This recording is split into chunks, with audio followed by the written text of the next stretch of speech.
Doctor Dalip Kaur Tiwana ਦਾ novel ਮੋਹ ਮਾਇਆ 10ਵਾਂ ਅੰਗ। ਬਿੱਲੂ ਪੁੱਤ, ਸ਼ੁਕਰ ਹੈ ਜੇ ਕਿਤੇ ਅੱਜ ਤੂੰ ਘਰ ਹੈ, ਨਹੀਂ ਤਾਂ ਸਾਰਾ ਦਿਨ ਤੈਨੂੰ ਉਡੀਕਦੀ ਥੱਕ ਜਾਂਦੀ ਹੈ। ਮੁੜ ਕੇ ਮੈਂ ਖਬਰੇ ਇੱਥੇ ਆਉਣਾ ਕਿ ਨਹੀਂ, ਬੇਬੇ ਨੇ ਬਿੱਲੂ ਨੂੰ ਕੋਲ ਆਇਆ ਦੇਖ ਕੇ ਆਖਿਆ। ਦਾਦੀ ਮਾਂ, ਇੱਥੇ ਲੋਕਾਂ ਕੋਲ ਵਕਤ ਹੀ ਨਹੀਂ ਹੁੰਦਾ ਕਿ ਉਹ ਆਰਾਮ ਨਾਲ ਘਰੇ ਬੈਠੇ ਰਹਿਣ। ਬਿੱਲੂ ਕੁਰਸੀ ਖਿੱਚ ਕੇ ਕੋਲ ਬੈਠਦਾ ਹੋਇਆ ਆਖਣ ਲੱਗਾ, ਇਹ ਤਾਂ ਦੀਂਦਾ ਹੀ ਆ, ਪਰ ਪੁੱਤ ਬੰਦੇ ਨੂੰ ਹੋਰ ਨਾ ਸਹੀ ਘੜੀ ਆਪਣੇ ਆਪ ਦੇ ਕੋਲ ਬੈਠਣ ਖਾਤਰ, ਘੜੀ ਪਲ ਆਤਮਾ ਪਰਮਾਤਮਾ ਕੋਲ ਬੈਠਣ ਖਾਤਰ ਤਾਂ ਟਾਈਮ ਰੱਖਣਾ ਚਾਹੀਦਾ ਹੈ, ਨਹੀਂ ਤਾਂ ਫਿਰ ਉਹਦੀ ਬੰਦੇ ਦੀ ਜੂਨ ਵੀ ਡੰਗਰਾਂ ਪਸ਼ੂਆਂ ਵਰਗੀ ਹੋ ਜਾਂਦੀ ਹੈ। ਬੇਬੇ ਬੋਲੀ। ਡੰਗਰਾਂ ਪਸ਼ੂਆਂ ਵਰਗੀ ਕਿਵੇਂ ਹੋ ਜਾਂਦੀ ਹੈ? ਬਿੱਲੂ ਨੇ ਹੱਸ ਕੇ ਪੁੱਛਿਆ। ਇੱਕ ਵਾਰੀ ਜੰਗਲ 'ਚ ਪੈ ਗਿਆ ਕਾਲ, ਸਾਰੇ ਜੀਵ ਜੰਤੂ ਭੁੱਖੇ ਮਰਨ ਲੱਗੇ।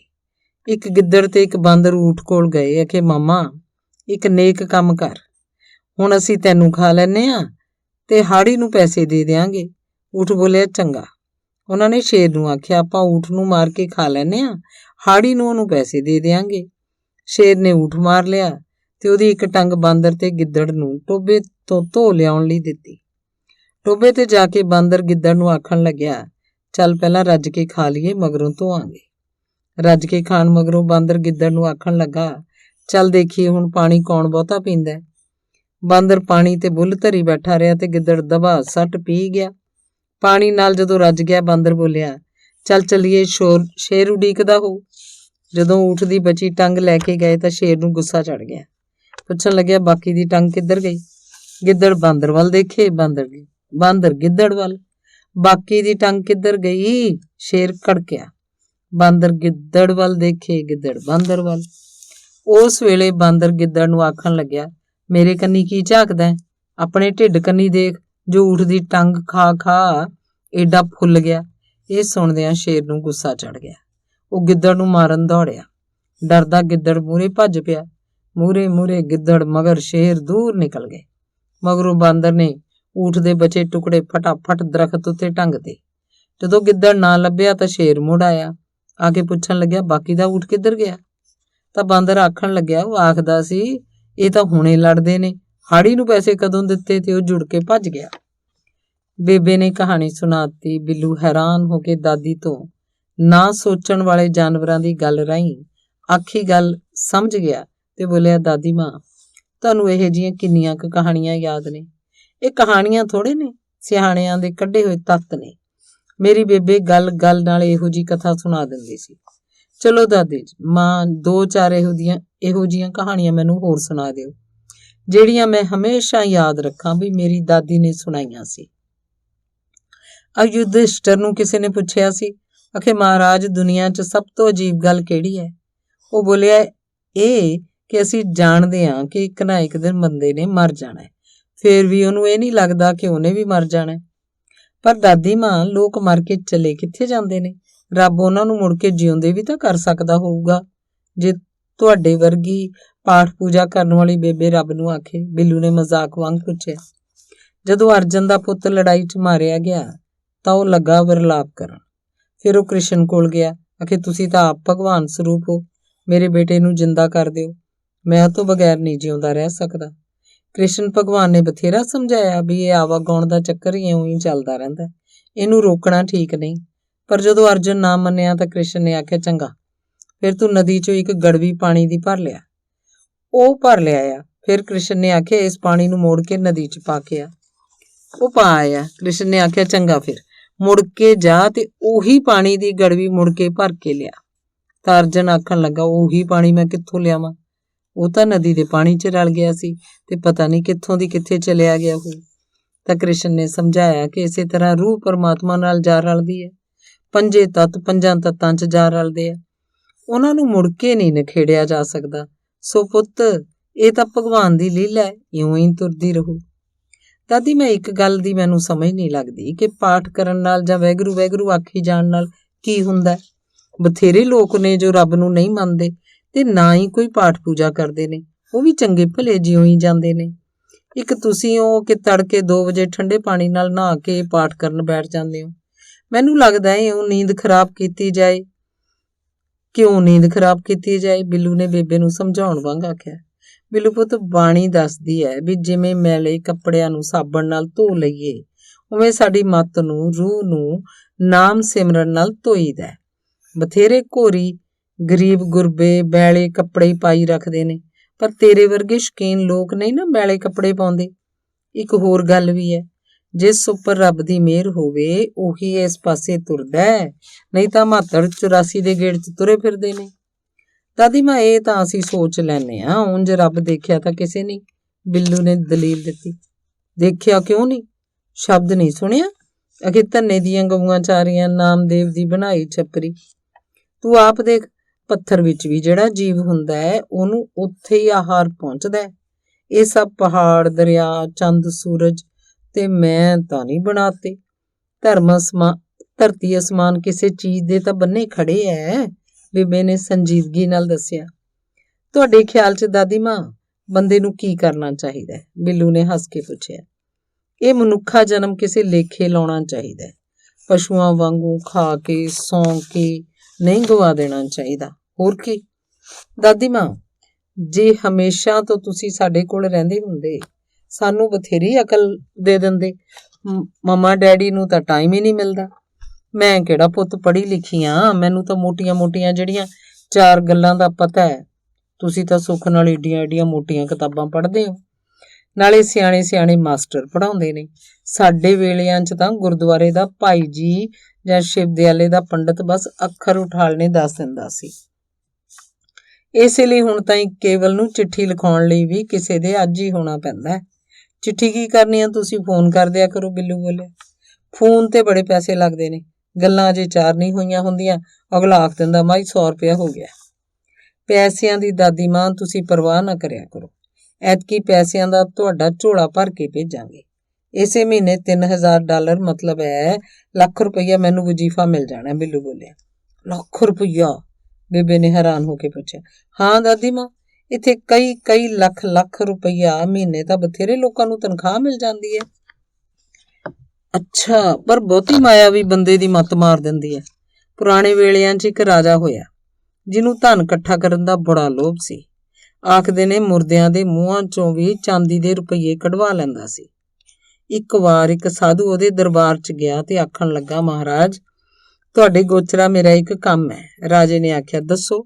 ਤਾਂ ਉਹ ਸਾਧੂ ਨੇ ਇੱਕ ਸੂਈ ਰਾਜੇ ਦੇ ਮੂਹਰੇ ਕਰਕੇ ਆਖਿਆ, ਮੇਰੀ ਇਹ ਸੂਈ ਅਮਾਨਤ ਰੱਖ ਲਓ, ਅਗਲੇ ਜਨਮ ਮੈਂ ਤੁਹਾਡੇ ਕੋਲੋਂ ਲੈ ਲਵਾਂਗਾ। ਰਾਜੇ ਨੇ ਆਖਿਆ, ਬਾਬਾ ਜੀ ਕੀ ਗੱਲ ਕਰਦੇ ਹੋ, ਅਗਲੇ ਜਨਮ 'ਚ ਮੈਂ ਸੂਈ ਕਿਵੇਂ ਲੈ ਕੇ ਜਾ ਸਕਦਾ? ਤਾਂ ਸਾਧੂ ਨੇ ਆਖਿਆ, ਰਾਜਾ ਜੇ ਅਗਲੇ ਜਨਮ ਸੂਈ ਵੀ ਨਹੀਂ ਲਿਜਾ ਸਕਦੇ, ਫਿਰ ਇੰਨਾ ਧਨ ਦੌਲਤ ਕਾਹਦੇ ਲਈ ਇਕੱਠਾ ਕਰ ਰਹੇ ਹੋ? ਸੋ ਪੁੱਤ ਬਿੱਲੂ, ਰੱਬ ਇੱਜ਼ਤ ਦੀ ਰੋਟੀ ਦੇਈ ਚੱਲੇ, ਬਾਹਲਾ ਧਨ ਦੌਲਤ ਕੀ ਕਰਨਾ ਹੁੰਦਾ? ਪਰ ਦਾਦੀ ਮਾਂ ਪੈਸੇ ਬਿਨਾਂ ਬੰਦੇ ਦਾ ਕੁਝ ਨਹੀਂ ਬਣਦਾ।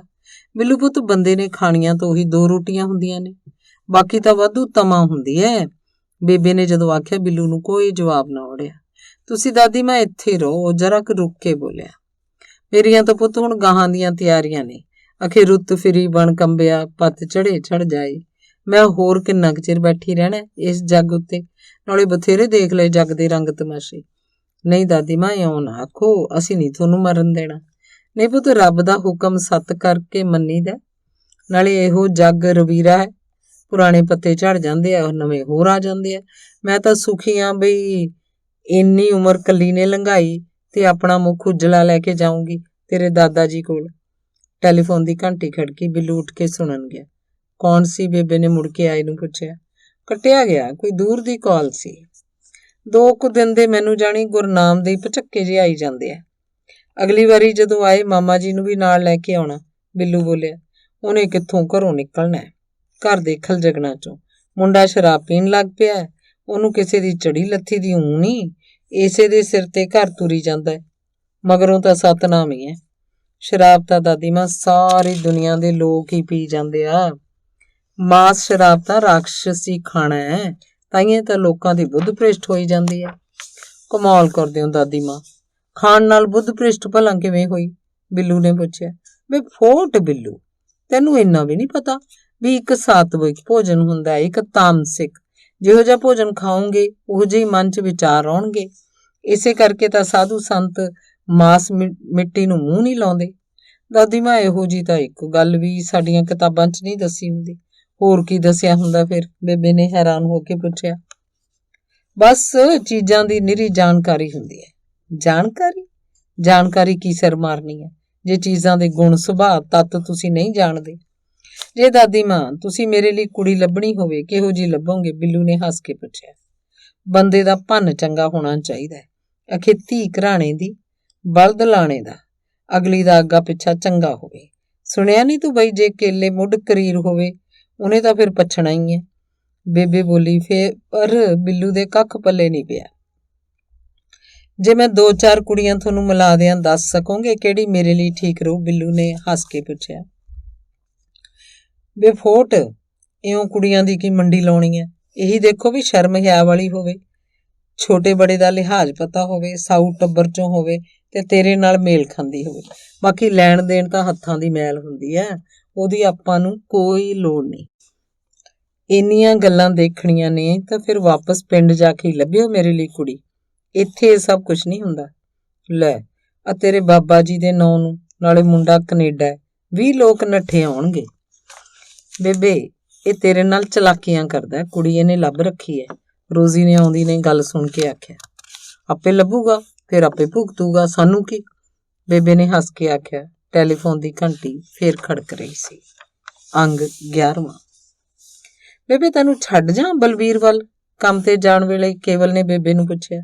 ਅਜੇ ਰਹਿਣ ਦੇ, ਮੇਰਾ ਨਹੀਂ ਚਿੱਤ ਕਰਦਾ ਕਿਸੇ ਦੇ ਜਾਣ ਨੂੰ। ਤੇਰੀ ਮਰਜ਼ੀ ਹੈ, ਮੈਂ ਤਾਂ ਸੋਚਿਆ ਇੱਥੇ ਇਕੱਲੀ ਬੈਠੀ ਬੋਰ ਹੋਏਂਗੀ।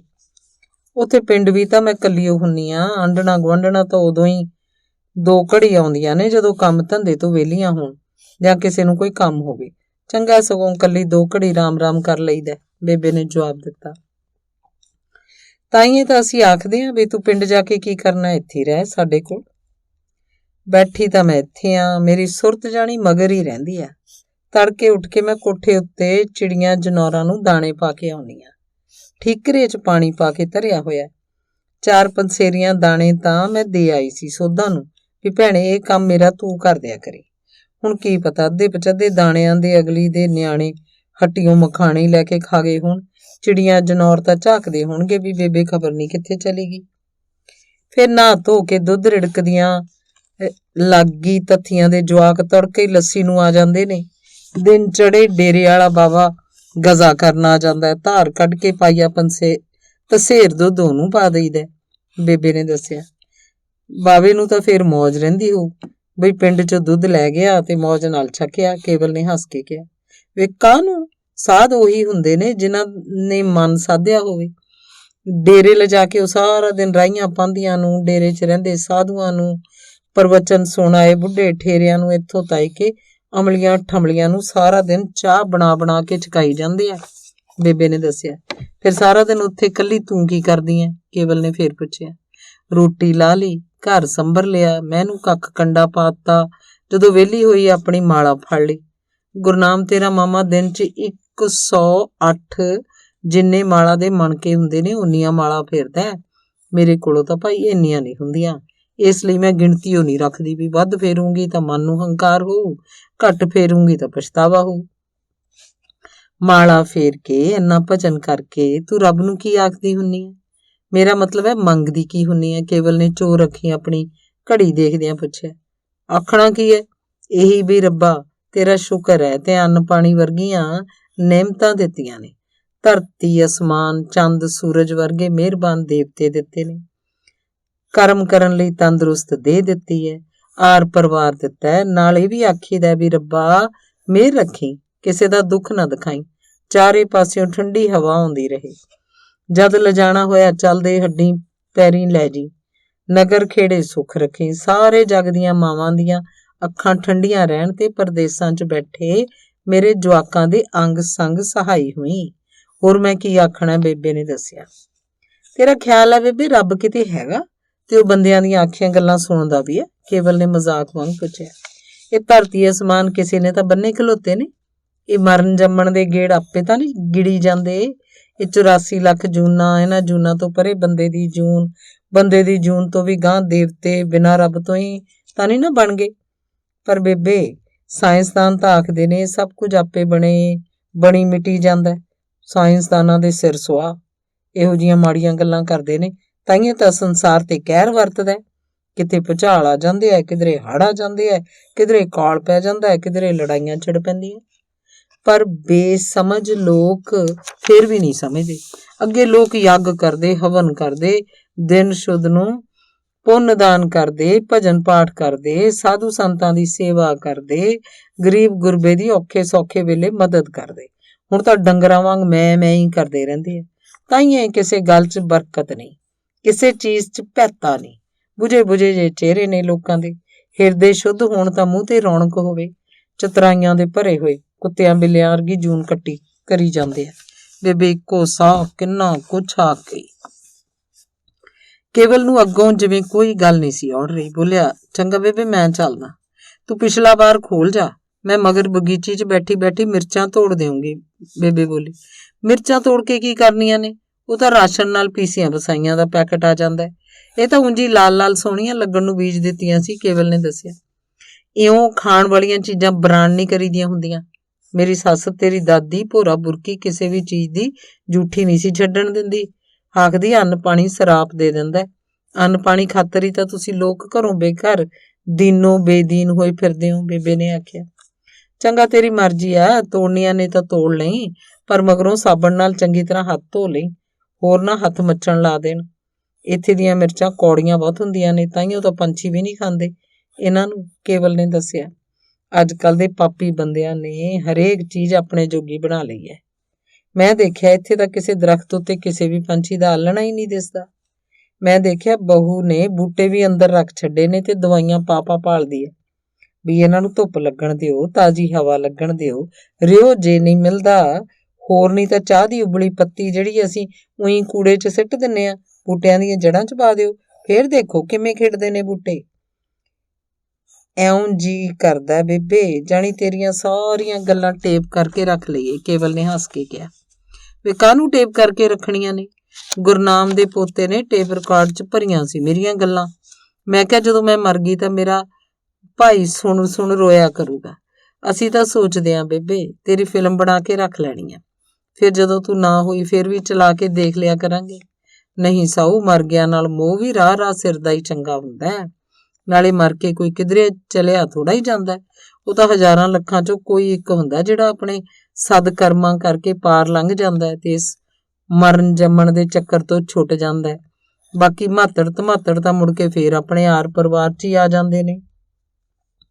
ਹੁਣ ਬਿੱਲੂ 'ਚ ਕਈ ਗੱਲਾਂ ਤੇਰੇ ਬਾਪੂ ਜੀ ਵਾਲੀਆਂ ਨੇ, ਖਬਰੇ ਉਹੀ ਮੁੜ ਕੇ ਆ ਗਿਆ ਹੋਵੇ, ਪਰ ਇਹ ਗੱਲ ਆਖੀ ਦੀ ਨਹੀਂ ਹੁੰਦੀ ਕਿਸੇ ਨੂੰ, ਬੇਬੇ ਬੋਲੀ। ਚੱਲ ਚੰਗਾ ਹੈ, ਜਾਂ ਤਾਂ ਤੂੰ ਮਰੀਓ ਨਾ, ਜਾਂ ਫਿਰ ਸਾਡੇ ਘਰ ਹੀ ਆ ਜਾਈਂ, ਮੁੜ ਕੇ ਕੇਵਲ ਨੇ ਹੱਸ ਕੇ ਕਿਹਾ। ਇਹ ਤਾਂ ਹੁਣ ਸਭ ਰੱਬ ਦੇ ਅਖਤਿਆਰ ਹੈ, ਬਾਕੀ ਸਾਨੂੰ ਸਾਡੇ ਕਰਮਾਂ ਅਨੁਸਾਰ ਹੀ ਜਨਮ ਮਿਲਣਾ। ਇੰਨੇ ਨੂੰ ਘੰਟੀ ਵੱਜੀ। ਕੇਵਲ ਨੇ ਬਾਰ ਖੋਲਿਆ। ਬਾਹਰ ਬਲਵੀਰ ਦੀ ਬੇਬੇ ਖੜੀ ਸੀ। ਕੇਵਲ ਨੇ ਮੱਥਾ ਟੇਕਿਆ, ਆਖਣ ਲੱਗੀ, ਕਟਵਾ ਆਈ ਮੈਂ ਪਲਸਤਰ, ਮੈਨੂੰ ਹੀ ਭੁਲੇਖਾ ਲੱਗ ਗਿਆ ਸੀ ਤਰੀਕ ਦਾ। ਪਰਚੀ ਦੇਖੀ ਤਾਂ ਅੱਜ ਹੀ ਡਾਕਟਰ ਨੇ ਸੱਦਿਆ ਸੀ, ਮੈਂ ਸੋਚਿਆ ਭੈਣ ਜੀ ਨੂੰ ਮਿਲ ਚੱਲਾਂ। ਚਾਚੂ ਲਾਉਂਗੇ? ਕੇਵਲ ਨੇ ਘੜੀ ਵੱਲ ਦੇਖ ਕੇ ਪੁੱਛਿਆ। ਤੂੰ ਚੱਲ ਕੰਮ ਤੇ, ਮੈਂ ਘੜੀ ਬੈਠੂੰਗੀ ਤੇਰੀ ਬੇਬੇ ਕੋਲ, ਲੋੜ ਪਈ ਤਾਂ ਆਪੇ ਬਣਾ ਲਊਂਗੀ ਚਾਹ। ਕੁਲਜੀਤ ਤਾਂ ਅਜੇ ਦੇਰ ਨਾਲ ਆਊਗੀ। ਠੀਕ ਹੈ, ਮੈਂ ਚੱਲਦਾ, ਕੇਵਲ ਚਲਾ ਗਿਆ। ਸੁਣਾਓ ਭੈਣ ਜੀ, ਕੀ ਹਾਲ ਹੈ? ਕੇਵਲ ਦੀ ਬੀਜੀ ਨੇ ਪੁੱਛਿਆ। ਚੰਗਾ ਹੈ, ਪਰ ਮੈਂ ਕੇਵਲ ਨੂੰ ਆਖਿਆ ਮੇਰਾ ਛੇਤੀ ਉਹ ਟਿਕਟ ਘਟਾ ਦੇਵੇ। ਇੱਥੇ ਸਾਰਾ ਦਿਨ ਵਿਹਲੀ ਬੈਠੀ ਨੂੰ ਜਾਣੀ ਦਿਨ ਕਿਹੜਾ ਚਿਪਣ ਚਾਹੁੰਦਾ, ਬੇਬੇ ਨੇ ਦੱਸਿਆ। ਮੈਂ ਤਾਂ ਬਹੁਤਾ ਇਸੇ ਕਰਕੇ ਆਈ ਸੀ ਵੀ ਭਲਕੇ ਕੰਮ ਤੇ ਜਾਂਦੀ ਮੈਂ ਤੈਨੂੰ ਨਾਲ ਲੈ ਜੂੰਗੀ। ਜਾ ਕੇ ਦੇਖੀ ਉੱਥੇ ਕਿੰਨੀ ਰੌਣਕ ਹੈ ਆਪਣੇ ਵਰਗੇ ਲੋਕਾਂ ਦੀ, ਫੇਰ ਨਹੀਂ ਤੂੰ ਆਖਣਾ ਵੀ ਮੈਂ ਵਾਪਸ ਜਾਣਾ। ਨਹੀਂ ਭੈਣ ਜੀ, ਮੈਨੂੰ ਤਾਂ ਲੱਗਦਾ ਸਿਆਣਿਆਂ ਠੀਕ ਹੀ ਆਖਿਆ, ਆਖੇ ਜੈਸਾ ਸੁੱਖ ਛੱਜੂ ਦੇ ਚਬਾਰੇ ਤੈਸਾ ਬਲਖ ਨਾ ਬੁਖਾਰੇ। ਜਦੋਂ ਲਿਆਉਣ ਲੱਗ ਗਈ ਨਾ ਡਾਲਰਾਂ ਦੀਆਂ ਜੇਬਾਂ ਭਰ ਫੇਰ ਨਹੀਂ ਛੱਜੂ ਦਾ ਚੁਬਾਰਾ ਯਾਦ ਆਉਣਾ, ਬਲਵੀਰ ਦੀ ਬੇਜੀ ਬੋਲੀ। ਬਹੁਤੀ ਮਾਇਆ ਵੀ ਕੀ ਕਰਨੀ ਹੈ, ਰੱਬ ਇੱਜ਼ਤ ਨਾਲ ਆਈ ਚਲਾਈ ਤੋਰੀ ਜਾਏ। ਨਾਲੇ ਹੁਣ ਮੈਂ ਇਸ ਉਮਰ 'ਚ ਨਾ ਧੀ ਤੋਰਨੀ ਹੈ ਨਾ ਨੂੰਹ ਲਿਆਉਣੀ ਹੈ। 2 ਟਿੱਕੀਆਂ ਨੇ ਆਪਣੀਆਂ, ਉਹ ਰੱਬ ਦੇ ਹੀ ਜਾਂਦਾ, ਬੇਬੇ ਨੇ ਦੱਸਿਆ। ਤੂੰ ਤਾਂ ਕਮਲੀਆਂ ਭੈਣੇ, ਪੈਸੇ ਬਿਨਾਂ ਬੰਦੇ ਦੀ ਕਾਹਦੀ ਜੀਵਤ ਹੈ। ਆਖੇ ਜਿਹਦੀ ਕੋਠੀ ਦਾਣੇ ਉਹਦੇ ਕਮਲੇ ਵੀ ਸਿਆਣੇ। ਧੀ ਪੁੱਤ ਵੀ ਤਾਂ ਹੀ ਓਟਦੇ ਨੇ ਜੇ ਪਤਾ ਹੋਵੇ ਵੀ ਵੇਲੇ ਕੁ ਵੇਲੇ ਬੁੜੀ ਹੱਥ ਝਾੜੂ ਨਹੀਂ ਤਾਂ ਨੂੰਹਾਂ ਕੁੱਤਿਆਂ ਬਿੱਲਿਆਂ ਵਿੱਚ ਹੀ ਗਾਲਾਂ ਦੇਣ ਲੱਗ ਜਾਂਦੀਆਂ ਨੇ। ਕੇਵਲ ਦੀ ਬੀਬੀ ਨੇ ਦੱਸਿਆ। ਇਸ ਗੱਲੋਂ ਰੱਬ ਨੂੰ ਜਾਣ ਦੇਣੀ ਹੈ, ਮੇਰੀ ਨੂੰਹ ਤਾਂ ਚੰਗੀ ਹੈ। ਚੰਗੀ ਇਸੇ ਲਈ ਹੈ ਵੀ ਉਹਨੂੰ ਪਤਾ ਹੈ ਵੀ ਬੁੜੀ ਨੇ ਮਹੀਨੇ 20 ਦਿਨ ਨੂੰ ਚਲੀ ਜਾਣਾ। ਜੇ ਪਤਾ ਹੋਵੇ ਵੀ ਇੱਥੇ ਹੀ ਰਹੂਗੀ ਫੇਰ ਦੇਖ ਤੌਰ ਬਦਲ ਦੇ। ਇਹੋ ਜਿਹੀਆਂ ਆਪ ਤਾਂ ਬਾਹਰੋਂ ਖਾ ਪੀ ਆਉਂਦੀਆਂ ਤੇ ਘਰ ਆ ਕੇ ਪੈ ਜਾਣਗੀਆਂ ਸਿਰ ਨੂੰ ਪੱਟੀ ਬੰਨ੍ਹ ਕੇ। ਬੁੜੀ ਨੂੰ ਆਖਣਗੀਆਂ ਫਰਿੱਜ ਚੋਂ ਕੱਢ ਕੇ ਕੱਲ ਵਾਲੀ ਦਾਲ ਤਾਜ਼ੀ ਗਰਮ ਕਰ ਲੈ, ਦਾਲ ਭਾਜੀ ਗਰਮ ਕਰ ਲੈ। ਬਾਹਰੋਂ ਮੁੰਡਾ ਆਊ ਤਾਂ ਆਖੂਗੀ ਮੇਰਾ ਸਿਰ ਫਟਿਆ ਜਾਂਦਾ ਹੈ, ਬੁੜੀ ਨੇ ਚਾਹ ਦਾ ਕੱਪ ਵੀ ਕਰਕੇ ਨਹੀਂ ਦਿੱਤਾ। ਉਹ ਫੇਰ ਫਿਰੂਗਾ ਅੱਗੇ ਪਿੱਛੇ ਵੀ ਮੈਂ ਬਣਾ ਦਿੰਨਾ ਚਾਹ। ਅਗਲੀ ਦਾ ਢਿੱਡ ਹੱਸਦਾ। ਮੈਨੂੰ ਤਾਂ ਭੈਣ ਜੀ ਤੇਰੀ ਨੂੰਹ ਵੀ ਉਦਣ ਬਥੇਰੀ ਚੰਗੀ ਲੱਗੀ ਆ। ਆਏ ਗਏ ਤੋਂ ਤਾਂ ਬਥੇਰੀਆਂ ਮਿੱਠੀਆਂ ਹੋ ਜਾਂਦੀਆਂ। ਜਦੋਂ ਮੈਂ ਕੰਮ ਤੇ ਨਹੀਂ ਸੀ ਜਾਣ ਲੱਗੀ ਤਾਂ ਮੈਨੂੰ ਆਖਿਆ ਕਰੇ ਬੀਜੀ ਗੈਸ ਜਲਾਉਣਾ ਸਿੱਖ ਲਓ, ਸਾਡੇ ਆਉਂਦਿਆਂ ਨੂੰ ਦਾਲ ਸਬਜ਼ੀ ਬਣਾ ਲਿਆ ਕਰੂ, ਮਾੜੀ ਮੋਟੀ ਘਰ ਦੀ ਡਸਟਿੰਗ ਕਰ ਲਈ, ਕਿਚਨ ਸਾਫ਼ ਕਰ ਲਿਆ, ਮਸ਼ੀਨ 'ਚ ਕੱਪੜੇ ਧੋ ਲਏ। ਅਸੀਂ ਤਾਂ ਕੰਮ ਤੋਂ ਹੀ ਥੱਕ ਹਾਰ ਕੇ ਆਉਂਦੇ ਹਾਂ। ਮੈਂ ਸੋਚਿਆ ਮਨਾ ਜੇ ਕੰਮ ਤੇ ਜਾਂਦੀ ਹੈ ਤਾਂ ਡਾਲਰਾਂ ਦੀਆਂ ਥਈਆਂ ਵੀ ਤਾਂ ਕਮਾਉਂਦੀ ਹੈ, ਫਿਰ ਕਿਸੇ ਨੂੰ ਹਿਸਾਬ ਨਹੀਂ ਦੇਣਾ, ਜਿਵੇਂ ਮਰਜ਼ੀ ਖਰਚਦੀ ਹੈ। ਮੇਰੇ ਸਿਰ ਇਸ ਗੱਲ ਦਾ ਕੀ ਹਸਾਨ ਹੈ। ਮੈਂ ਹੁਣ ਇੱਥੇ ਇਹਨਾਂ ਦਾ ਗੋਲਾ ਧੰਦਾ ਕਰਨ ਤਾਂ ਨਹੀਂ ਆਈ। ਮੈਂ ਤਾਂ ਫਿਰ ਫੈਸਲਾ ਕਰ ਲਿਆ ਵੀ ਮਾੜਾ ਮੋਟਾ ਕੰਮ ਹੀ ਕਿਉਂ ਨਾ ਕਰ ਲਵਾਂ। ਪਹਿਲਾਂ ਕੁਝ ਮਹੀਨੇ ਬੇਬੀ ਸਿਟਿੰਗ ਕੀਤੀ, ਫਿਰ ਸੋਚਿਆ ਕੱਲ ਨੂੰ ਜਦੋਂ ਮੇਰੀ ਨੂੰਹ ਦੇ ਦੋਤੇ ਪੋਤੇ ਹੋਏ ਫਿਰ ਆਖੂਗੀ ਬੀਜੀ ਘਰ ਦੇ ਹੀ ਜਵਾਕਾਂ ਦੀ ਬੇਬੀ ਸਿਟਿੰਗ ਕਰ ਲਓ। ਫੇਰ ਨਾ ਅਗਲਿਆਂ ਤੋਂ ਪੈਸੇ ਮੰਗਣ ਜੋਗੀ। ਇੱਕ ਵਾਰੀ ਗਜਾ ਲਓ ਫੇਰ ਹਟਿਆ ਨਹੀਂ ਜਾਂਦਾ। ਮੈਂ ਸੋਚ ਲਿਆ ਆਖ ਦਊਂਗੀ ਭਾਈ ਆਪਣੇ ਜਵਾਕ ਮਸਾਂ ਪਾਲੇ ਨੇ, ਮੇਰੇ ਕੋਲੋਂ ਨਹੀਂ ਇਹ ਕੰਮ ਹੁੰਦਾ। ਫਿਰ ਗੁਰਦੁਆਰੇ ਇੱਕ ਭੈਣ ਨੇ ਦੱਸਿਆ ਘੱਟ ਪੈਸਿਆਂ ਵਾਲੇ ਸੁਖਾਲੇ ਕੰਮ ਵੀ ਬਥੇਰੇ ਮਿਲ ਜਾਂਦੇ ਨੇ ਇਹਨਾਂ ਮੁਲਕਾਂ 'ਚ। ਹੁਣ ਜਿੱਥੇ ਜਾਂਦੀ ਆ ਬਸ ਫਲ ਤੋੜਨੇ ਹੁੰਦੇ ਆ। ਬਲਵੀਰ ਦੀ ਬੀਜੀ ਕਿੰਨਾ ਹੀ ਕੁਝ ਦੱਸੀ ਜਾ ਰਹੀ ਸੀ। ਚਾਹ ਦਿਆਂ ਰੱਖ ਗਈ ਹੈ ਬਹੂ ਥਰਮੋਸ 'ਚ ਪਾ ਕੇ 2-3 ਗਲਾਸ। ਕੇਵਲ ਦੀ ਬੇਬੇ ਨੇ ਪੁੱਛਿਆ। ਲੈ ਹੈ ਮੈਂ ਕੇਤਲੀ 'ਚ ਲਾ ਕੇ ਤਾਜ਼ੀ ਬਣਾ ਦਿੰਨੀ ਆ, ਆਖਦੀ ਬਲਵੀਰ ਦੀ ਬੀਜੀ ਰਸੋਈ 'ਚ ਜਾ ਕੇ ਚਾਹ ਬਣਾ ਲਈ। ਆਪੇ ਅਲਮਾਰੀ 'ਚੋਂ ਡਰਾਈ ਫਰੂਟ ਤੇ ਬਿਸਕੁਟ ਕੱਢ ਲਏ। ਬੇਬੇ ਹੈਰਾਨ ਹੋ ਰਹੀ ਸੀ ਕਿ ਬਲਵੀਰ ਦੀ ਮਾਂ ਕਿੰਨੀ ਚੁਸਤ ਸੀ। ਤੇਰੀ ਨੂੰਹ ਦਾ ਆਰ ਪਰਿਵਾਰ ਪਿੱਛੇ ਪੰਜਾਬ 'ਚ ਹੈ ਕਿ ਇੱਥੇ ਹੀ ਨੇ? ਬੇਬੇ ਨੇ ਪੁੱਛਿਆ। ਲੈ ਹੈ ਸੱਦ ਲਏ ਮਾਪੇ ਇੱਥੇ ਹੀ। ਇਹੋ ਜਿਹੀਆਂ ਮੁੰਡਿਆਂ ਦੇ ਤਾਂ ਖਬਰ ਨਹੀਂ ਕੀ ਸਿਰ ਪਾ ਲੈਂਦੀਆਂ ਨੇ। ਕੁਸਕਦੇ ਕਿਹੜਾ ਮੂਰੇ। ਮਾਂ ਪਿਓ 6 ਮਹੀਨੇ ਤਾਂ ਆਪਦੇ ਘਰ ਹੀ ਰੱਖੇ। ਭੈਣ ਨੂੰ ਪੜ੍ਹਨ ਲਾਤਾ, ਉਹਦਾ ਖਰਚਾ ਵੀ ਸਾਰਾ ਆਪ ਹੀ ਦਿੱਤਾ ਹੋਊ। ਤੇ ਭੈਣ ਨੇ ਗੋਰੇ ਨਾਲ ਵਿਆਹ ਕੀਤਾ ਹੋਇਆ, ਫਿਰ ਵੀ ਇੱਧਰ ਉੱਧਰ ਮੂੰਹ ਮਾਰਦੀ ਰਹਿੰਦੀ ਹੈ। ਕੱਲ ਮੈਂ ਘਰ ਸੀ, ਉਹਨੂੰ ਪਤਾ ਨਹੀਂ ਸੀ ਆ ਵੜੀ ਬਲਵੀਰ ਕੋਲੇ। ਆਖੇ ਮੈਂ ਇੱਧਰੋਂ ਲੰਘ ਰਹੀ ਸੀ, ਇਹ ਤਾਂ ਬਲਵੀਰ ਹੀ ਚੰਗਾ ਹੈ, ਨਹੀਂ ਉਹ ਕਦੋਂ ਦੀ ਪੱਟ ਕੇ ਲੈ ਜਾਂਦੀ। ਪਰ ਭੈਣ ਜੀ ਉਹ ਆਪਣੀ ਭੈਣ ਦਾ ਹੀ ਘਰ ਪੱਟੂਗੀ। ਇੱਥੇ ਕਿਸੇ ਨੂੰ ਕਿਸੇ ਦਾ ਲਿਹਾਜ਼ ਨਹੀਂ। ਇੱਕ ਦਿਨ ਹਾਸੇ ਹਾਸੇ 'ਚ ਸਭ ਦੇ ਸਾਹਮਣੇ ਬਲਵੀਰ ਨੂੰ ਆਖਣ ਲੱਗੀ, ਜੀਜਾ ਜੀ ਜੇ ਤੁਸੀਂ ਭੈਣ ਨੂੰ ਡਿਵੋਰਸ ਦੇ ਦਿਓ ਮੈਂ ਝੱਟ ਤੁਹਾਡੇ ਨਾਲ ਵਿਆਹ ਕਰਵਾ ਲਾਂ। ਉੱਪਰੋਂ ਭੈਣ ਬੋਲੀ ਆਪਾਂ ਵਟਾ ਲੈਂਦੇ ਹਾਂ, ਤੂੰ ਬਲਵੀਰ ਨੂੰ ਸਾਂਭ ਲੈ, ਮੈਨੂੰ ਆਪਣਾ ਗੋਰਾ ਦੇ ਦੇ। ਤਾਂ ਹੱਸ ਕੇ ਬੋਲੀ ਗੋਰਾ ਤਾਂ ਵਿਚਾਰਾ ਬੜਾ ਸਾਊ ਹੈ, ਉਹ ਨਹੀਂ ਮੇਰਾ ਕਿਸੇ ਨੂੰ ਦੇਣ ਨੂੰ ਜੀ ਕਰਦਾ। ਦੁਰ ਫਿੱਟੇ ਮੂੰਹ ਇਹੋ ਜਿਹੇ ਮਖੌਲ ਵੀ ਕਰੀਦੇ ਨੇ, ਬੇਬੇ ਬੋਲੀ। ਮਖੌਲ ਦੇ ਬਹਾਨੇ ਉਹ ਮਨ ਦੀਆਂ ਗੱਲਾਂ ਕਰ ਰਹੀਆਂ ਹੁੰਦੀਆਂ ਨੇ, ਨਹੀਂ ਤਾਂ ਕਿਸੇ ਹੋਰ ਆਦਮੀ ਦਾ ਤੀਵੀਂ ਨੂੰ ਖਿਆਲ ਹੀ ਕਿਉਂ ਆਵੇ। ਤੇ ਬਲਵੀਰ ਵਰਗੇ ਨੂੰਹ ਕੋਲ ਬੈਠੇ ਹੀ ਕਰੀ ਜਾਣਗੇ। ਲੱਗਦਾ ਇੱਥੇ ਆਦਮੀਆਂ ਤੀਵੀਆਂ ਦੀ ਬੁੱਧ ਭ੍ਰਿਸ਼ਟੀ ਗਈ ਹੈ। ਨਹੀਂ ਭੈਣ ਜੀ ਇੱਥੇ ਤਾਂ ਲੋਕਾਂ ਦਾ ਬੁੱਧੀ ਵਾਲਾ ਖਾਨਾ ਹੀ ਖਾਲੀ ਹੈ। ਇਸੇ ਲਈ ਬਿਨਾਂ ਹੀ ਖਿਆਲ ਕੀਤੇ ਜੋ ਮੂੰਹ ਆਇਆ ਭੌਂਕੀ ਜਾਣਗੇ, ਜੋ ਚਿੱਤ ਕੀਤਾ ਕਰੀ ਜਾਣਗੇ। ਪਰ ਭੈਣ ਜੀ ਕਹਿੰਦੇ ਨੇ ਕਬੀਰਾ ਤੇਰੀ ਝੌਂਪੜੀ ਗਲ ਕਟਿਆਂ ਦੇ ਪਾਸ, ਜਿਹੜੇ ਕਰਨਗੇ ਸੋਈ ਭਰਨਗੇ, ਤੂੰ ਕਿਉਂ ਪਿਆ ਉਦਾਸ। ਆਪਾਂ ਨੂੰ ਕੀ, ਆਪੇ ਆਪਣੇ ਕਰਮਾਂ ਦਾ ਹਿਸਾਬ ਦਿੰਦੇ ਫਿਰਨਗੇ। ਉਹ ਤਾਂ ਠੀਕ ਹੈ ਪਰ ਅੱਖੀਂ ਦੇਖ ਕੇ ਮੱਖੀ ਨਹੀਂ ਨਾ ਨਿਗਲੀ ਜਾਂਦੀ। ਚਲੋ ਰਾਮ ਰਾਮ ਕਰਿਆ ਕਰੋ, ਇਹਨਾਂ ਦੇ ਕਰਮ ਆਪ ਭੁਗਤਣਗੇ, ਬੇਬੇ ਬੋਲੀ। ਤੂੰ ਭੈਣ ਜੀ ਪਿੰਡ ਜਾਣ ਦੀ ਸਲਾਹ ਅਜੇ ਰਹਿਣ ਦੇ, ਭਲਕੇ ਕੰਮ ਤੇ ਜਾਣ ਲੱਗੀ ਮੈਂ ਤੈਨੂੰ ਨਾਲ ਲੈ ਜਾਊਂਗੀ। ਤੇਰਾ ਨਾ ਚਿੱਤ ਮੰਨਿਆ ਨਾ ਕਰੀ, ਕਿਰਾਂ ਦੇਖ ਤਾਂ ਲੈ। ਚੰਗਾ ਤੇਰੀ ਮਰਜ਼ੀ ਹੈ, ਬੇਬੇ ਨੇ ਜਿਵੇਂ ਉਹਦਾ ਮੂੰਹ ਰੱਖਣ ਲਈ ਆਖਤਾ। ਉੱਥੇ ਬੈਠੀ ਬੈਠੀ ਬਲਵੀਰ ਦੀ ਬੀਜੀ ਨੇ ਉਹਨਾਂ ਦੇ ਟੈਲੀਫੋਨ ਤੋਂ ਕਿੰਨੇ ਹੀ ਲੋਕਾਂ ਨਾਲ ਗੱਲਾਂ ਕੀਤੀਆਂ। ਤੁਹਾਡੇ ਘਰ ਵੀ ਹੋਣਾ ਟੈਲੀਫੋਨ? ਤਾਂ ਹਾਰ ਕੇ ਬੇਬੇ ਨੇ ਪੁੱਛ ਹੀ ਲਿਆ। ਹੈਗਾ, ਉਹ ਮੈਂ ਸੋਚਿਆ ਇੱਥੇ ਵਿਹਲੀ ਬੈਠੀ ਕੀ ਕਰਦੀ ਆ, ਕਈ ਦਿਨ ਹੋ ਗਏ ਕੰਮ ਤੇ ਨਹੀਂ ਸੀ ਗਈ, ਸਾਥਣਾ ਸਹੇਲੀਆਂ ਦਾ ਹਾਲ ਚਾਲ ਹੀ ਪੁੱਛ ਲਾਂ। ਇੱਕ ਠਰਕੀ ਜਿਹਾ ਗੋਰਾ ਵੀ ਹੈ, ਉਹ ਪੰਜਾਬੀ ਬੋਲਣੀ ਜਾਣਦਾ, ਮੈਂ ਆਖਿਆ ਉਹਨੂੰ ਵੀ ਆਖਦੇ ਆਂ ਵੀ ਭਲਕੇ ਮੇਰੇ ਨਾਲ ਕੰਮ ਤੇ ਮੇਰੀ ਇੱਕ ਸਹੇਲੀ ਵੀ ਆਊਗੀ। ਟੁੱਟ ਪੈਣਾ ਮਜ਼ਾਕ ਚ ਪੁੱਛਣ ਲੱਗ ਪਿਆ ਕਿੰਨੀ ਕੁ ਉਮਰ ਦੀ ਹੈ। ਮੈਂ ਕਿਹਾ ਉਮਰ ਨੂੰ ਤੂੰ ਕੀ ਵਿਆਹ ਕਰਨਾ ਹੈ ਉਸ ਨਾਲ? ਬੋਲਿਆ ਵਿਆਹ ਲਈ ਤਾਂ ਮੈਨੂੰ ਤੂੰ ਹੀ ਪਸੰਦ ਹੈ। ਬਲਵੀਰ ਦੀ ਬੀਜੀ ਨੇ ਦੱਸਿਆ। ਬੇਬੇ ਨੂੰ ਹੈਰਾਨੀ ਹੋਈ, ਆਪਣੇ ਵੱਲ ਝਾਕਦੀ ਦੇਖ ਬੋਲੀ, ਦਿਲ 'ਚ ਨਹੀਂ ਹੈ ਨਾ ਗੋਰਿਆਂ ਦੀ ਕੋਈ ਗੱਲ ਹੁੰਦੀ, ਬਸ ਮੂੰਹ ਜ਼ਬਾਨੀ ਦੇ ਮਖੌਲ ਕਰੀ ਜਾਣਗੇ। ਮਖੌਲ ਵੀ ਤਾਂ ਰਾਹ ਸਿਰਦੇ ਹੀ ਹੁੰਦੇ, ਚੰਗੇ ਹੁੰਦੇ ਨੇ। ਹੁਣ ਸਾਡੀ ਕੀ ਉਮਰ ਹੈ ਮਖੌਲਾਂ ਨੂੰ? ਬੇਬੇ ਨੇ ਸੰਜੀਦਗੀ ਨਾਲ ਆਖਿਆ। ਉਮਰ ਦੀ ਤੂੰ ਛੱਡ ਗੱਲ, ਇੱਧਰ ਤਾਂ ਲੋਕੀ 80-80 ਸਾਲ ਦੇ ਵਿਆਹ ਕਰਵਾ ਲੈਂਦੇ ਨੇ, ਬਲਵੀਰ ਦੀ ਬੀਜੀ ਨੇ ਦੱਸਿਆ। ਸੰਗ ਨਹੀਂ ਲੱਗਦੀ ਫਿਰ ਉਹਨਾਂ ਨੂੰ। ਲੋ, ਉਹਨਾਂ ਦੇ ਪੁੱਤ ਪੋਤੇ ਆਪ ਖੁਸ਼ ਹੋ ਉਹਨਾਂ ਦੇ ਵਿਆਹ 'ਚ ਸ਼ਾਮਲ ਹੋ ਜਾਂਦੇ ਨੇ। ਨਹੀਂ ਦੁਰ ਫਿੱਟੇ ਮੂੰਹ ਭੈਣ ਜੀ ਇਹੋ ਜਿਹੇ ਲੋਕਾਂ ਦੇ। ਚੰਗਾ ਹੁਣ ਮੈਂ ਚੱਲਦੀ ਆਂ, ਭਲਕੇ 8 ਵਜੇ ਤਿਆਰ ਰਹੀ, ਮੈਂ ਆਉਂਗੀ, ਆਖ ਬਲਬੀਰ ਦੀ ਬੀਜੀ ਚਲੀ ਗਈ। ਹੈਰਾਨ ਪਰੇਸ਼ਾਨ ਹੋਈ ਕੇਵਲ ਦੀ ਬੇਬੇ ਸੋਚ ਰਹੀ ਸੀ, ਇਹ ਕਿਹੋ ਜਿਹੀ ਥਾਂ ਹੈ, ਇਹ ਕਿਹੋ ਜਿਹੇ ਲੋਕ ਨੇ, ਇਹ ਕਿਹੋ ਜਿਹੀਆਂ ਗੱਲਾਂ ਕਰਦੇ ਨੇ, ਮੇਰੇ ਤਾਂ ਕੱਖ ਪੱਲੇ ਨਹੀਂ ਪੈਂਦਾ। ਫਿਰ ਮਨ ਹੀ ਮਨ ਉਹ ਆਖਣ ਲੱਗੀ, ਕੇਵਲ ਦੇ ਬਾਪੂ ਜੀ, ਜੇ ਤੂੰ ਜਿਉਂਦਾ ਹੁੰਦਾ ਆ ਕੇ ਦੇਖਦਾ ਤੇਰਾ ਪੁੱਤ ਕਿਵੇਂ ਮਾਇਆ 'ਚ ਖੇਡਦਾ ਹੈ, ਇਹ ਵੀ ਦੇਖਦਾ ਤੇਰੇ ਪੁੱਤ ਦਾ ਪੁੱਤ ਕਿੱਡਾ ਦਰਸ਼ਨੀ ਜਵਾਨ ਨਿਕਲਿਆ। ਨਾਲੇ ਤੈਨੂੰ ਪਤਾ ਲੱਗਦਾ ਵੀ ਲੋਕ ਆਪਣੇ ਟੱਬਰਾਂ ਦੀ ਕਿਵੇਂ ਕਦਰ ਕਰਦੇ ਨੇ। ਮਾਂ ਤੋਂ ਡਰਦਾ ਤੂੰ ਮੈਨੂੰ ਉਹਦੇ ਸਾਹਮਣੇ ਕਦੇ ਹੱਸ ਕੇ ਨਹੀਂ ਸੀ ਬੁਲਾਉਂਦਾ। ਕਿਵੇਂ ਅੰਮਾ ਜੀ ਨੇ ਤੈਨੂੰ ਠਿੱਠ ਕੀਤਾ ਸੀ ਜਦੋਂ ਤੂੰ ਸ਼ਹਿਰੋਂ ਮੇਰੇ ਲਈ ਘੜੀ ਲੈ ਆਇਆ ਸੀ। ਅਸਲ 'ਚ ਤਾਂ ਉਹ ਤੇਰਾ ਇੱਕ ਆੜੀ ਬਾਹਰਲੇ ਮੁਲਕ ਤੋਂ ਲਿਆਇਆ ਸੀ, ਤੂੰ ਭੋਲੇ ਭਾਉ ਮਿਲ ਜਾ ਕੇ ਮੈਨੂੰ ਦੇ ਦਿੱਤੀ। ਅੰਮਾ ਜੀ ਹਰਕ ਕੇ ਪਈ, ਵੇ ਅਸੀਂ ਮਰ ਗਏ ਚੀਜ਼ਾਂ ਲਿਆ ਕੇ ਦੇਣ ਵਾਲੇ, ਹੁਣੇ ਤੂੰ ਜੋਰੂ ਦਾ ਗੁਲਾਮ ਬਣ ਗਿਆ। ਤੇ ਹੋਰ ਵੀ ਕਿੰਨਾ ਹੀ ਕੁਝ।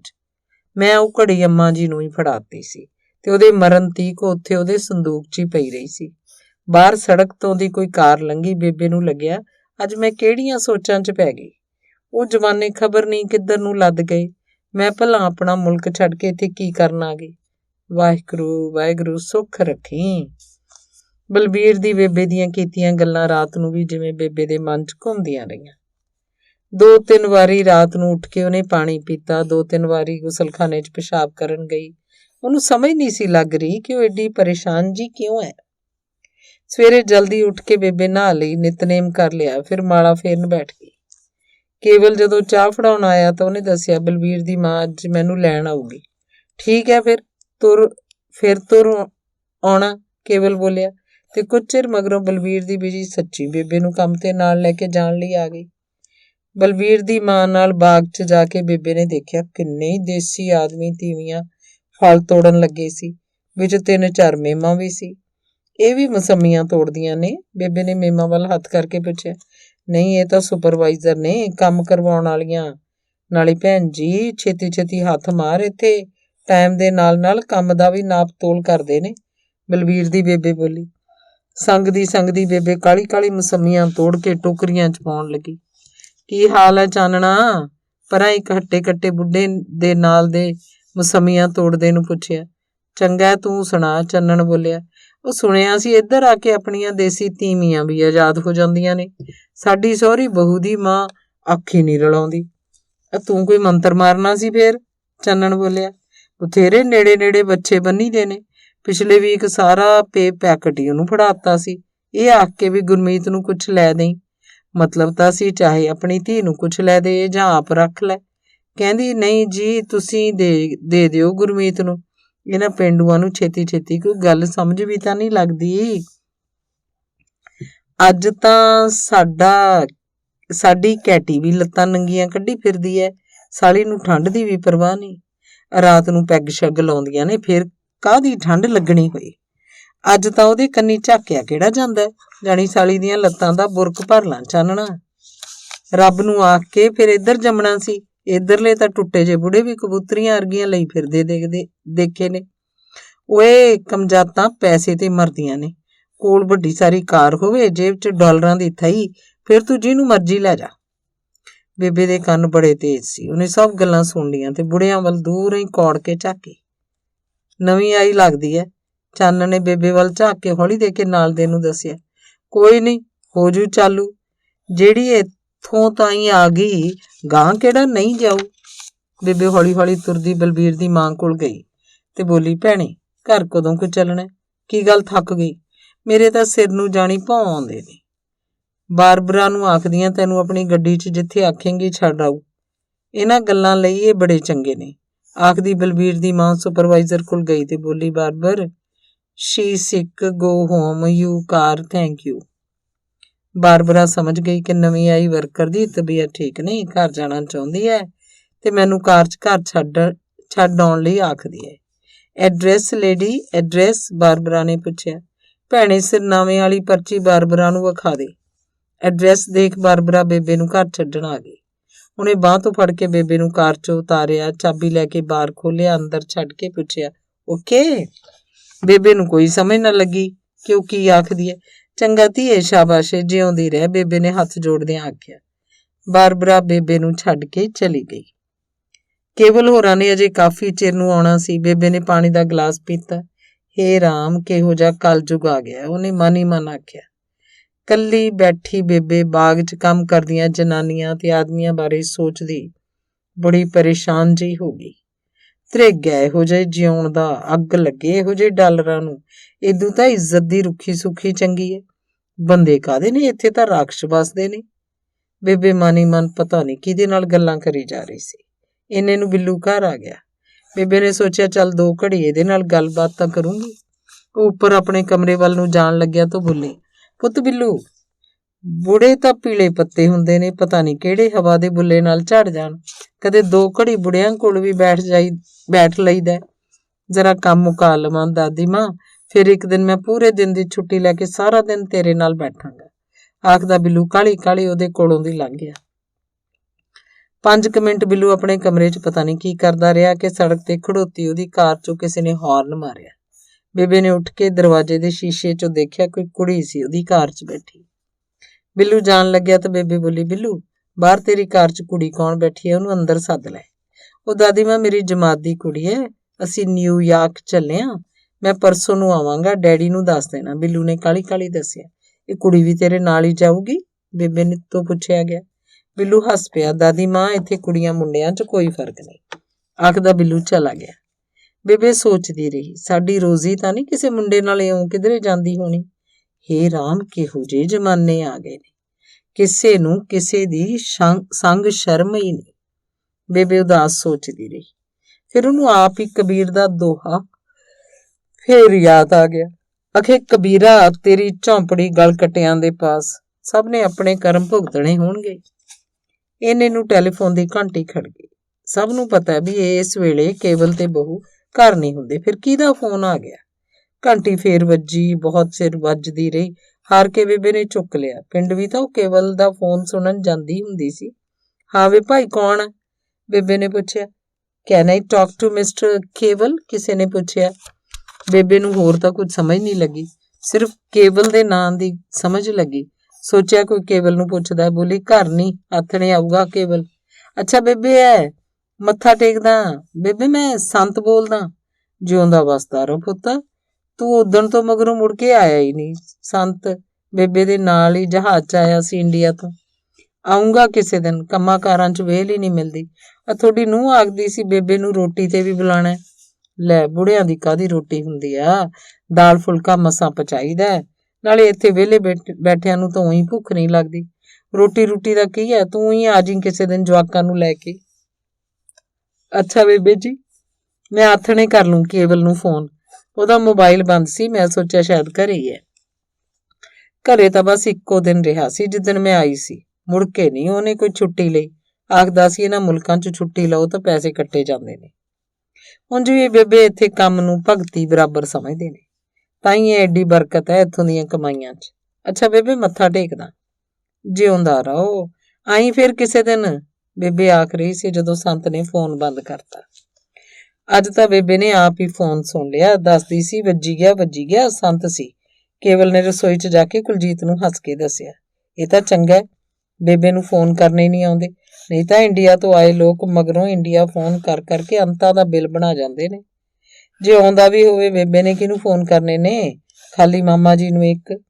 ਸੱਚ ਕੱਲ ਮਾਮਾ ਜੀ ਦੇ ਪਿੰਡ ਤੋਂ ਫੋਨ ਆਇਆ ਸੀ ਵੀ ਬੇਬੇ ਦਾ ਕੀ ਹਾਲ ਹੈ, ਨਾਲੇ ਉਹਨੇ ਹੋਰ ਕਿੰਨੇ ਦਿਨਾਂ ਨੂੰ ਆਉਣਾ। ਮੈਂ ਦੱਸਿਆ ਨਹੀਂ, ਬੇਬੇ ਨੂੰ ਉਹਨੇ ਝੱਟ ਹੀ ਆਖਣ ਲੱਗ ਪੈਣਾ ਸੀ ਵੀ ਮੇਰੀ ਵਾਪਸ ਜਾਣ ਦੀ ਤਿਆਰੀ ਕਰੋ। ਕੁਲਜੀਤ ਨੇ ਦੱਸਿਆ। ਇੰਨਾ ਕੁ ਦੱਸ ਦਿੰਨੇ ਆ ਵੀ ਮਾਮਾ ਜੀ ਦਾ ਫੋਨ ਆਇਆ ਸੀ, ਤੁਹਾਡੀ ਰਾਜੀ ਖੁਸ਼ੀ ਪੁੱਛਦੇ ਸੀ, ਕੇਵਲ ਨੇ ਆਖਿਆ। ਤੁਹਾਡੀ ਮਰਜ਼ੀ ਹੈ, ਕੁਲਜੀਤ ਨੇ ਜਦੋਂ ਆਖਿਆ। ਕੇਵਲ ਦੂਜੇ ਕਮਰੇ 'ਚ ਬੇਬੇ ਕੋਲ ਚਲਾ ਗਿਆ। ਤੂੰ ਕੇਵਲ ਕੁਝ ਖਾਇਆ ਪੀਆ ਕਰ, ਮਾੜਾ ਜਿਹਾ ਹੋਇਆ ਪਿਆ। ਬੇਬੇ ਉਸ ਵੱਲ ਝਾਕ ਕੇ ਬੋਲੀ। ਨਹੀਂ ਬੇਬੇ, ਮਾੜਾ ਨਹੀਂ, ਮੈਂ ਠੀਕ ਆ। ਮੋਟੇ ਬੰਦਿਆਂ ਨੂੰ ਤਾਂ 100 ਬਿਮਾਰੀਆਂ ਲੱਗਦੀਆਂ। ਉਹ ਤਾਂ ਠੀਕ ਹੈ, ਪਰ ਬੰਦੇ ਦੇ ਚਿਹਰੇ ਤੇ ਮਾੜੀ ਮੋਟੀ ਰੌਣਕ ਤਾਂ ਹੋਵੇ। ਇੰਨੇ ਨੂੰ ਲੰਬੀ ਘੰਟੀ ਦਾ ਫੋਨ ਖੜਕਿਆ, ਲੱਗਦਾ ਸੀ ਕਿਧਰੋਂ ਦੂਰੋਂ ਆ ਰਿਹਾ। ਹੈਲੋ, ਹਾਂ ਕੇਵਲ ਬੋਲ ਰਿਹਾ। ਕੀ? ਕਦੋਂ? ਅੱਛਾ ਤੁਸੀਂ ਬੰਦ ਕਰੋ ਫੋਨ, ਮੈਂ ਉੱਪਰ ਜਾ ਕੇ ਕਰਦਾ ਫੋਨ। ਆਖਦਾ ਕੇਵਲ ਘਬਰਾਇਆ ਜਿਹਾ ਉੱਪਰ ਚਲਾ ਗਿਆ ਤੇ ਜਾ ਕੇ ਦਰਵਾਜ਼ਾ ਅੰਦਰੋਂ ਬੰਦ ਕਰ ਲਿਆ ਤਾਂ ਜੋ ਆਵਾਜ਼ ਬਾਹਰ ਨਾ ਜਾ ਸਕੇ। ਮਾਮਾ ਜੀ ਦਾ ਬੇਟਾ ਗੁਲਜ਼ਾਰ ਉਹਨਾਂ ਦੇ ਪਿੰਡੋਂ ਬੋਲ ਰਿਹਾ ਸੀ।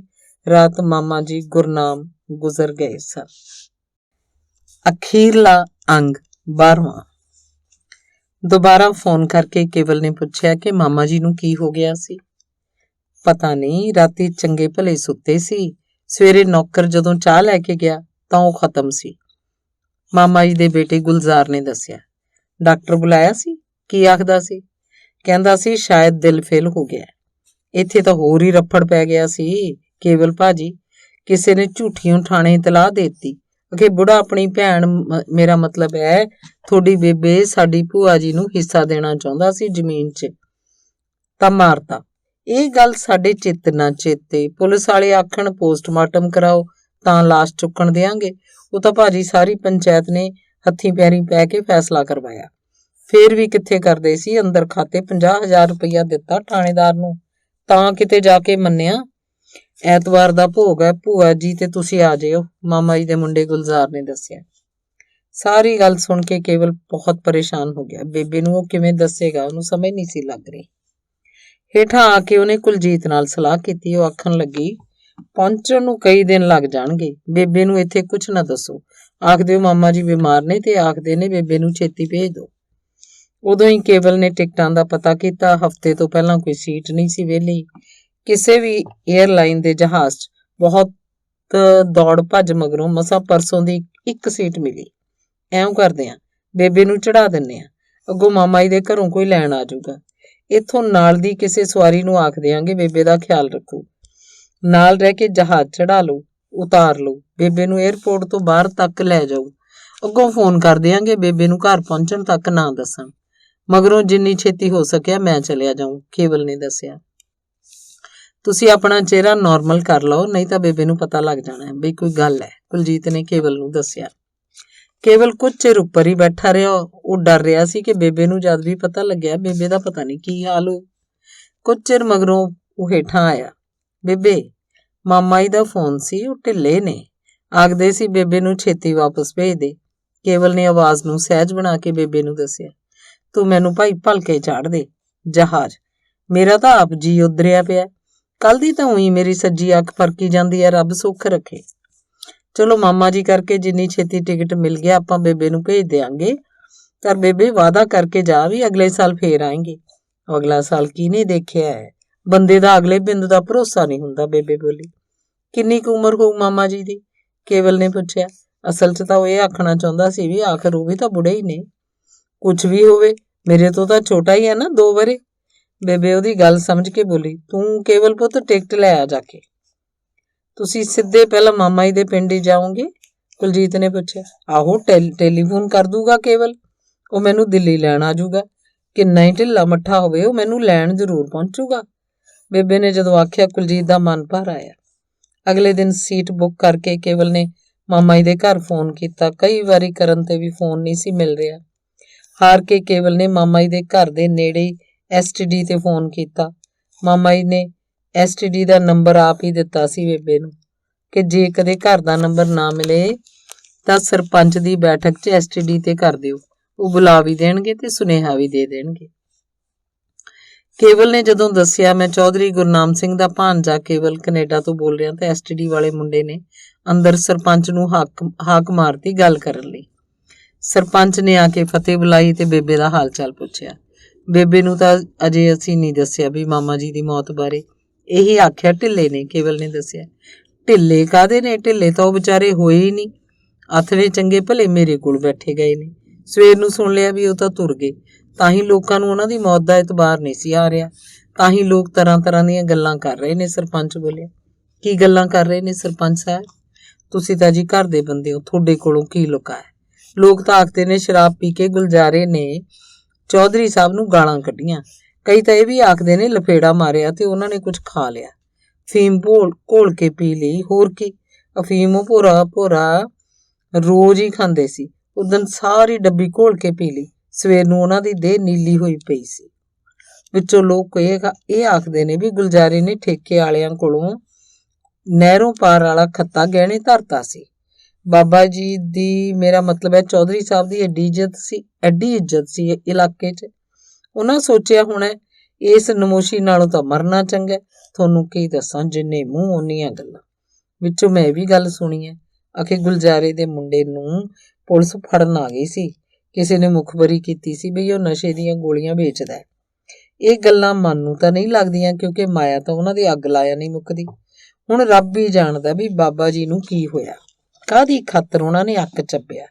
ਇੱਕ ਗੱਲ ਤਾਂ ਪੱਕੀ ਹੈ, ਉਹ ਦਿਲ ਦੁਲ ਫੇਲ ਹੋ ਕੇ ਤਾਂ ਨਹੀਂ ਮਰੇ। ਉਹਨਾਂ ਦਾ ਦਿਲ ਕੋਈ ਕਾਗਜ਼ ਦਾ ਬਣਿਆ ਤਾਂ ਹੈ ਨਹੀਂ ਸੀ।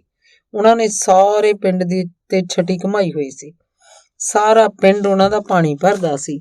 ਜ਼ਿਲ੍ਹੇ ਦਾ ਹਰੇਕ ਅਫਸਰ ਉਹਨਾਂ ਤੋਂ ਪੁੱਛ ਕੇ ਗੱਲ ਕਰਦਾ ਸੀ। ਉਹ ਕੋਈ ਛੋਟੇ ਮੋਟੇ ਬੰਦੇ ਤਾਂ ਹੈ ਨਹੀਂ ਸੀ ਵੀ ਕਿਸੇ ਗੱਲੋਂ ਘਬਰਾ ਕੇ ਦਿਲ ਫੇਲ ਹੋ ਗਿਆ।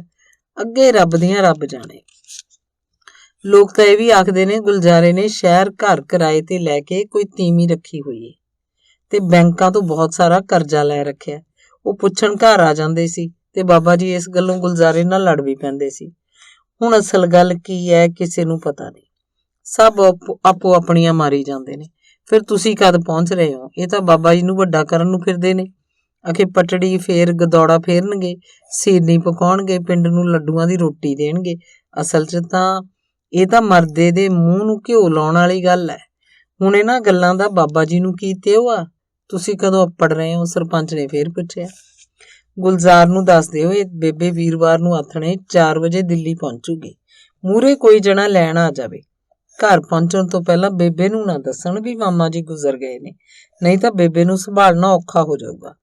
ਮੈਂ ਇੱਕ ਅੱਧਾ ਦਿਨ ਮਗਰੋਂ ਜਦੋਂ ਵੀ ਟਿਕਟ ਮਿਲਿਆ ਆ ਜਾਊਂਗਾ। ਸਮਝ ਗਏ ਨਾ? ਕੇਵਲ ਨੇ ਪੁੱਛਿਆ।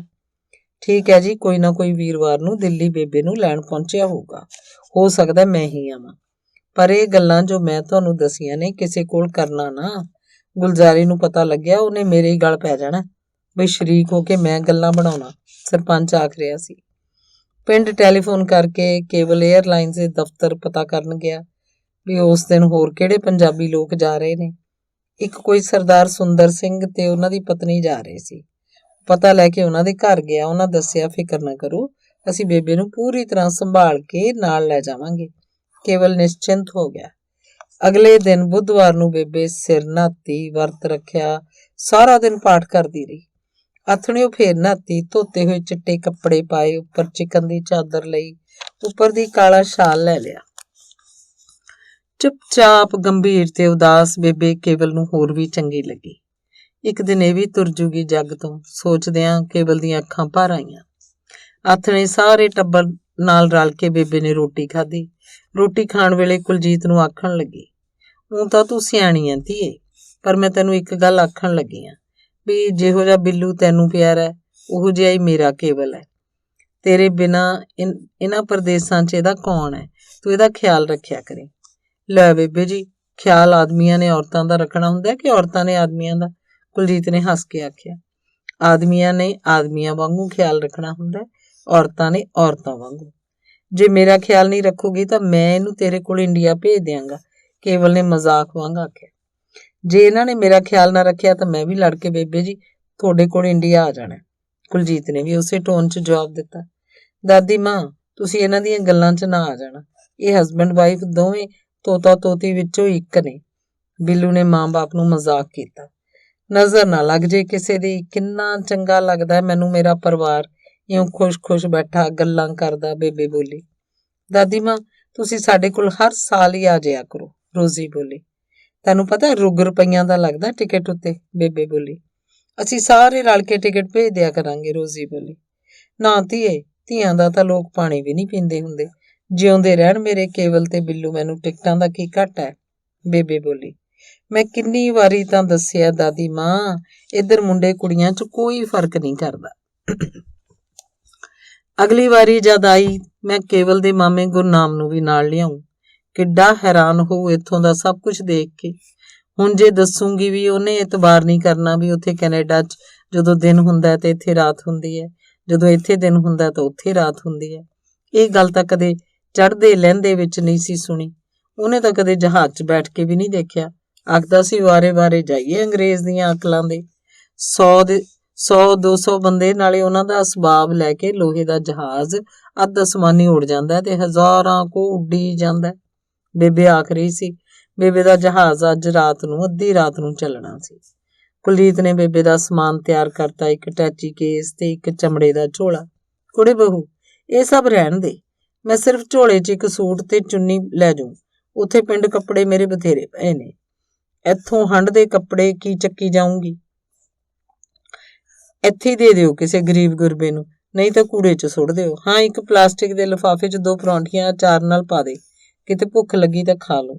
ਜਹਾਜ਼ 'ਚ ਤਾਂ ਜੈ ਵੱਡੇ ਦਾ ਮਾਸ ਮਿੱਟੀ ਵਾਲੇ ਹੱਥ ਲਾ ਲੂ ਕੇ ਲਿਆਉਂਦੇ ਨੇ, ਖਾਣ ਨੂੰ ਕਿਹੜਾ ਚਿੱਤ ਕਰਦਾ। ਬਾਕੀ ਮੇਰੀ ਮਾਲਾ, ਗੀਤਾ ਤੇ ਗੁਟਕਾ ਪਾਉਣੋਂ ਨਾ ਭੁੱਲੀ, ਬੇਬੇ ਆਖ ਰਹੀ ਸੀ। ਕੁਲਜੀਤ ਨੇ ਬਹਿਸ ਨਹੀਂ ਕੀਤੀ, ਜਿਵੇਂ ਵੀ ਬੇਬੇ ਨੇ ਆਖਿਆ ਕਰ ਦਿੱਤਾ। ਬੇਬੇ ਘੜੀਆਂ ਤੇ ਪਲਾਸਟਿਕ ਦੇ ਫਰੂਟ ਵੀ ਨਹੀਂ ਸੀ ਲੈ ਕੇ ਜਾ ਰਹੀ। ਫੇਰ ਕਦੇ ਕੇਵਲ ਆਇਆ ਤਾਂ ਲੈ ਆਊਗਾ, ਉਹ ਆਖ ਰਹੀ ਸੀ। ਰਾਤ ਹੋ ਗਈ। ਸਾਰਾ ਟੱਬਰ ਬੇਬੇ ਨੂੰ ਏਅਰਪੋਰਟ ਤੇ ਛੱਡਣ ਗਿਆ। ਉੱਥੇ ਬਲਵੀਰ ਵੀ ਪਹੁੰਚ ਗਿਆ। ਬੋਲਿਆ ਬੇਬੇ ਛੇਤੀ ਆ ਜੀ ਮੁੜ ਕੇ। ਹਾਂ ਪੁੱਤ, ਸਭ ਅਨਜਲ ਦੇ ਅਖਤਿਆਰ ਹੈ, ਕਿਸਮਤ 'ਚ ਹੋਊ ਫੇਰ ਆ ਜਾਊ, ਨਹੀਂ ਬਿੱਲੂ ਦੇ ਵਿਆਹ ਤੇ ਤਾਂ ਆਉਂਗੀ। ਤੇ ਦਾਦੀ ਮਾਂ ਮੇਰੇ ਵਿਆਹ ਤੇ? ਰੋਜ਼ੀ ਨੇ ਜਦੋਂ ਆਖਿਆ ਬੇਬੇ ਹੱਸ ਪਈ। ਬੱਚਿਆਂ ਨੂੰ ਬੁੱਕਲ 'ਚ ਲੈ ਕੇ ਬੇਬੇ ਨੇ ਪਿਆਰ ਦਿੱਤਾ। ਕੇਵਲ, ਬਲਵੀਰ ਤੇ ਕੁਲਜੀਤ ਨੇ ਬੇਬੇ ਦੇ ਪੈਰੀਂ ਹੱਥ ਲਾਏ। ਸਰਦਾਰ ਸੁੰਦਰ ਸਿੰਘ ਤੇ ਉਹਨਾਂ ਦੀ ਪਤਨੀ ਉੱਥੇ ਮਿਲ ਪਏ। ਉਹ ਬੇਬੇ ਨੂੰ ਅੰਦਰ ਲੈ ਗਏ। ਕੇਵਲ ਹੋਰੀ ਘਰ ਨੂੰ ਪਰਤ ਗਏ। ਘਰ ਆ ਕੇ ਕੇਵਲ ਭੁੱਬਾ ਮਾਰ ਕੇ ਰੋ ਪਿਆ। ਕੁਲਜੀਤ ਵੀ ਅੱਜ ਨੀਂਦ ਵਾਲੀ ਗੋਲੀ ਲੈ ਕੇ ਸੁੱਤੀ। ਰੋਜ਼ੀ ਆਪਣਾ ਕਾਲਜ ਦਾ ਕੰਮ ਮੁਕਾਉਣ ਬੈਠ ਗਈ। ਬਿੱਲੂ ਨੇ ਕੰਪਿਊਟਰ ਖੋਲ੍ਹ ਲਿਆ। ਹੌਲੀ ਹੌਲੀ ਰਾਤ ਲੰਘ ਗਈ। ਦਿਨ ਚੜ੍ਹਨੀ ਵਾਲਾ ਸੀ ਜਦੋਂ ਫੋਨ ਦੀ ਘੰਟੀ ਖੜਕੀ। ਹੈਲੋ, ਕੇਵਲ ਨੇ ਪੁੱਛਿਆ। ਤੁਸੀਂ ਮਿਸਟਰ ਕੇਵਲ ਬੋਲ ਰਹੇ ਹੋ? ਕਿਸੇ ਓਪਰੀ ਆਵਾਜ਼ ਨੇ ਪੁੱਛਿਆ। ਦੱਸੋ, ਬੋਲ ਰਿਹਾ, ਇੱਕ ਮਾੜੀ ਖਬਰ ਹੈ, ਓਪਰੀ ਆਵਾਜ਼ ਨੇ ਜ਼ਰਾ ਰੁਕ ਕੇ ਆਖਿਆ। ਕੀ ਮਾੜੀ ਖਬਰ ਹੈ? ਕੇਵਲ ਨੇ ਘਬਰਾ ਕੇ ਪੁੱਛਿਆ। ਆਸਟਰੀਅਨ ਏਅਰਲਾਈਨ ਦਾ ਟੋਰਾਂਟੋ ਤੋਂ ਦਿੱਲੀ ਜਾਣ ਵਾਲਾ ਜਹਾਜ਼ ਹਾਦਸਾਗ੍ਰਸਤ ਹੋ ਗਿਆ। ਕਿੱਥੇ ਤੇ ਕਿਵੇਂ? ਸਮੁੰਦਰ ਦੇ ਉੱਪਰ, ਲੱਗਦਾ ਉਸ 'ਚ ਬੰਬ ਬਲਾਸਟ ਹੋਇਆ ਹੈ। ਤੇ ਮੁਸਾਫਰ? ਕੇਵਲ ਨੇ ਘਬਰਾ ਕੇ ਪੁੱਛਿਆ। ਦਿਨ ਚੜ੍ਹਨ ਤੇ ਸਮੁੰਦਰ 'ਚ ਭਾਲ ਸ਼ੁਰੂ ਹੋ ਜਾਏਗੀ, ਪਰ ਟੈਲੀਫੋਨ ਰੱਖ ਕੇ ਕੇਵਲ ਨੇ ਛੇਤੀ ਕੱਪੜੇ ਪਾਏ, ਪੈਰਾਂ 'ਚ ਬੂਟ ਅੜਾਏ ਤੇ ਕਾਰ ਬਾਹਰ ਕੱਢਣੀ ਲੱਗਿਆ ਸੀ। ਕੁਲਜੀਤ ਨੂੰ ਜਾਗ ਆ ਗਈ। ਉਹ ਦੌੜ ਕੇ ਬਾਹਰ ਨਿਕਲੀ। ਕੀ ਹੋਇਆ? ਉਹਨੇ ਘਬਰਾ ਕੇ ਪੁੱਛਿਆ। ਬੇਬੇ ਵਾਲਾ ਜਹਾਜ਼ ਹਾਦਸਾਗ੍ਰਸਤ ਹੋ ਗਿਆ ਸਮੁੰਦਰ 'ਚ। ਮੈਂ ਏਅਰਪੋਰਟ ਤੇ ਚੱਲਿਆ, ਆਖ ਕੇ ਉਹ ਕਾਹਲੀ ਨਾਲ ਚਲਾ ਗਿਆ। ਮਗਰ ਕੁਲਜੀਤ, ਬਿੱਲੂ ਤੇ ਰੋਜ਼ੀ ਵੀ ਆ ਗਏ। ਉੱਥੇ ਹੋਰ ਵੀ ਬਥੇਰੇ ਲੋਕ ਪਹੁੰਚੇ ਹੋਏ ਸਨ। ਏਅਰਪੋਰਟ ਉੱਪਰ ਹਾਦਸਾਗ੍ਰਸਤ ਜਹਾਜ਼ ਦੇ ਜਿਹੜੇ ਮੁਸਾਫਰਾਂ ਦੀ ਲਿਸਟ ਸਕਰੀਨ ਉੱਤੇ ਆ ਰਹੀ ਸੀ, ਉਸ 'ਚ ਬੇਬੇ ਪੰਜਾਬ ਕੌਰ ਦਾ ਨਾਮ ਉਸ ਵਿੱਚ ਬੇਬੇ ਪੰਜਾਬ ਕੌਰ ਦਾ ਨਾਮ ਸਭ ਤੋਂ ਉੱਪਰ ਸੀ। ਧੰਨਵਾਦ।